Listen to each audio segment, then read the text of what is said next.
قطر کی معروف کاروباری شخصیت محمد ادریس کی پاکستان کی کاروباری شخصیات کے ساتھ برطانیہ و یورپ کی کاروباری شخصیت خالد چوہدری کے ساتھ ان کے آفس مانچسٹر میں ملاقات ہوئی۔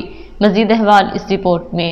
برطانیہ و یورپ کے بزنس مین خالد چوہدری نے قطر اور پاکستان کی کاروباری شخصیات کو اپنے آفس میں خوش آمدید کہا اور ان کے اعزاز میں مقامی ریسٹورنٹ پر پرتکلف عشائیہ دیا۔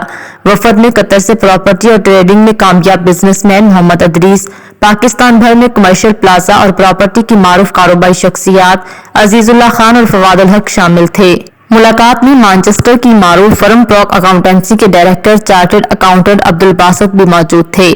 ملاقات میں پاکستان اور برطانیہ میں پراپرٹی اور ٹریڈنگ میں مشترکہ انویسٹمنٹ کرنے اور دونوں ممالک کے درمیان تجارتی روابط کو مضبوط بنانے میں بزنس کمیونٹی کے اعزاز میں مانچسٹر اور اسلام آباد میں جلد تقریب کے انعقاد پر اتفاق کیا گیا، جس سے بزنس کمیونٹی کو پاکستان اور برطانیہ میں ٹریڈنگ کے فروغ پر آگاہی دی جائے گی اور پاکستان میں سرمایہ کاری کرنے پر انویسٹرز کو کیا فوائد اور بینیفٹ ہوگا، اس پر مکمل بریفنگ دی جائے گی۔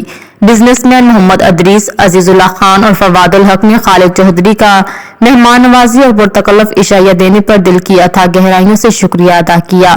میزبان خالد چوہدری نے مہمانان گرامی کی آمد پر خوشی کا اظہار کرتے ہوئے کہا کہ ایسی شخصیات ملک اور قوم کا سرمایہ ہیں جن کی وجہ سے ملک میں خوشحالی اور ترقی ممکن ہے۔ ان کی تشریف آوری میرے لیے باعث مسرت ہے۔ مزید باخبر رہنے کے لیے دیکھتے رہیے انڈر گراؤنڈ نیوز۔